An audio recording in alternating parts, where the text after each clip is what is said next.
5 days after Rob Reiner and his wife were found dead, the official death report revealed details so disturbing that investigators stopped calling it a family tragedy. This was not a moment of rage, it was sustained violence. The report described multiple wounds, prolonged contact, and actions taken after the killings that raised one chilling question: how much of this was calculated? The suspect wasn't a stranger. He wasn't an intruder. He was their son, someone who knew the house, the routines, and exactly where to go. What happened inside that Brentwood home was far darker than early headlines suggested. And once you understand the details, it becomes impossible to believe this came out of nowhere. The timeline that changed everything. In the early hours of December 14, the Brentwood home of Rob Reiner was quiet, too quiet for what investigators would later determine had already begun. According to the death report, the estimated window of the attack stretched across several hours, not minutes. That matters. It suggests deliberation, not a sudden outburst. No forced entry was found. No signs of a struggle at the doors or windows.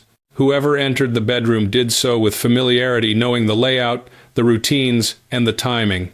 Investigators reconstructed a timeline that placed the initial confrontation well after midnight. Neighbors reported nothing unusual. No screams, no calls for help. The house, it appeared, absorbed the violence without broadcasting it. That silence became the first warning sign. In cases of spontaneous rage, noise is common. Chaos spills outward. Here, it didn't. The report indicates a contained event, one that unfolded behind closed doors, away from witnesses, and without interruption. By the time dawn approached, the damage was already done. The timeline alone pushed detectives away from early speculation about an argument gone wrong and toward a more unsettling conclusion. Whatever happened was allowed to continue. What the forensics say, without the sensationalism, the autopsy findings were clear in one crucial way. This was not a single strike or a brief altercation. Medical examiners documented multiple wounds on both victims, consistent with repeated contact. Experts described the pattern as sustained, a term used when force is applied over time rather than in a single, impulsive moment. That distinction matters in court and in understanding intent. Knife attacks require proximity. They are personal by nature. Unlike firearms, they demand continued engagement. Forensic specialists emphasized that such injuries indicate the attacker remained present, applied force repeatedly, and did not disengage quickly. Equally telling was the absence of defensive injuries typically seen when victims anticipate an attack. That suggests surprise or trust at the outset. The person entering the room was not perceived as a threat until it was too late. Importantly, investigators avoided graphic descriptors in public statements, focusing instead on sequence and cause. Their restraint underscored a sobering assessment. The violence was methodical enough to raise questions about awareness, control, and decision-making during the event. In other words, this did not look like panic. It looked like persistence. The hours after, behavior that raises questions. What happened after the attack deepened investigators' concerns. The report notes that the suspect left the residence and traveled several miles away. Surveillance footage and transaction records placed him in public settings calm enough to move, purchase items, and avoid attention. There was no immediate call to emergency services.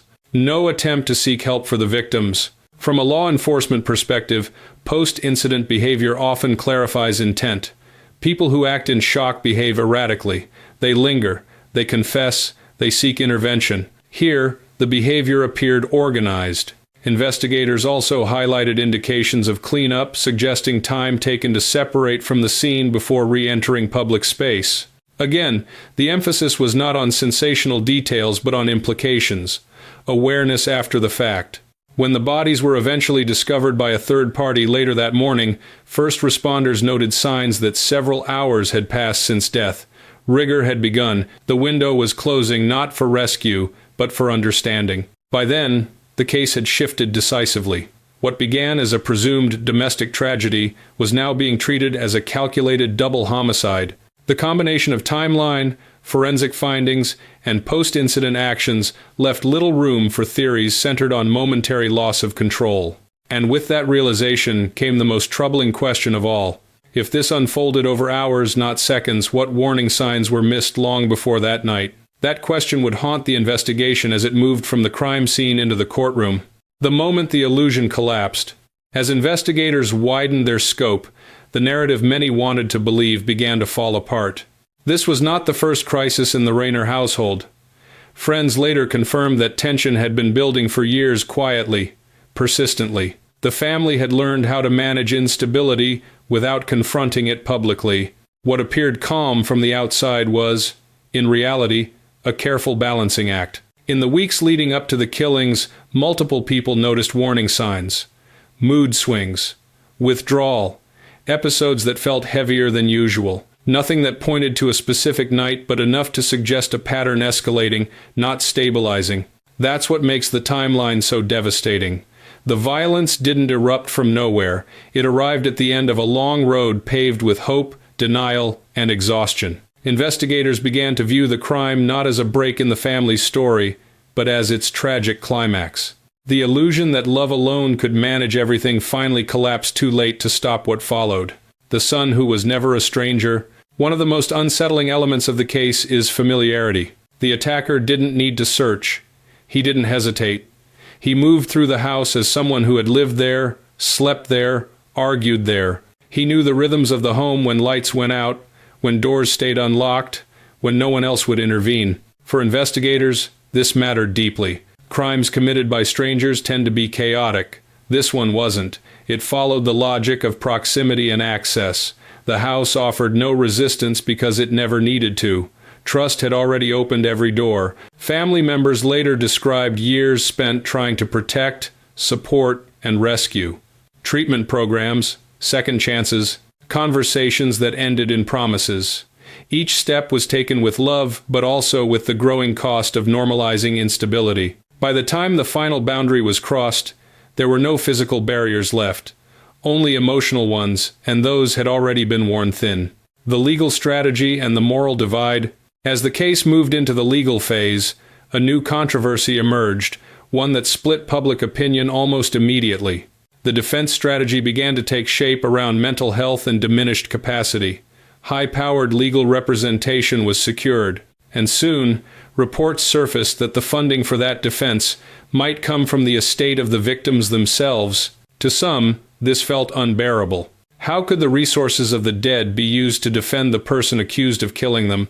To others, it reflected the final act of parental love, a belief that treatment, not punishment, was still the right answer. Even now, even after everything, this moral divide became part of the story. Not because it changed the facts of the case, but because it revealed how far the family's struggle extended beyond the crime itself. There were no clean choices left, only painful ones. Prosecutors, meanwhile, remained focused on evidence. They pointed again to the timeline, the forensic findings, the post-incident behavior. Each element reinforced their argument that this was not an uncontrollable episode, but a sequence of decisions. The courtroom would eventually decide guilt, but the ethical questions had already escaped into the public conscience. The question that will never go away? As days turned into weeks, one question refused to disappear. If this took hours, not moments, what opportunities existed to stop it? Investigators reviewed prior calls, medical records, treatment histories. They looked for the moment where intervention might have altered the outcome, but hindsight offers clarity without solutions. Every step forward revealed another step that could have been taken differently. That is the cruel legacy of this case. It leaves no room for easy villains or comforting conclusions. Only a sequence of human decisions, each understandable in isolation, devastating in combination. What happened in that house was not just the failure of one night. It was the failure of a system that asks families to manage severe instability on their own until something breaks beyond repair. And when it did, it broke everyone. The case now waits for its final chapter in court, but for those watching closely, the real reckoning has already begun, not with verdicts or sentences, but with the quiet recognition that some tragedies announce themselves long before they arrive. The signs were there. The question is why they were never enough to stop what came next. In the end, this case refuses to offer comfort. It doesn't resolve into a single mistake or a single moment. It forces us to sit with a harder truth. Tragedies like this are rarely sudden. They are built quietly, over time, through exhaustion, hope, fear, and the belief that love can hold everything together just a little longer. The death report didn't just document what happened inside that house. It exposed what happens when warning signs become familiar, when instability is normalized, and when families are left to manage crises far larger than themselves. By the time the final boundary was crossed, there were no easy choices left, only consequences. This is why the story matters beyond headlines and courtrooms.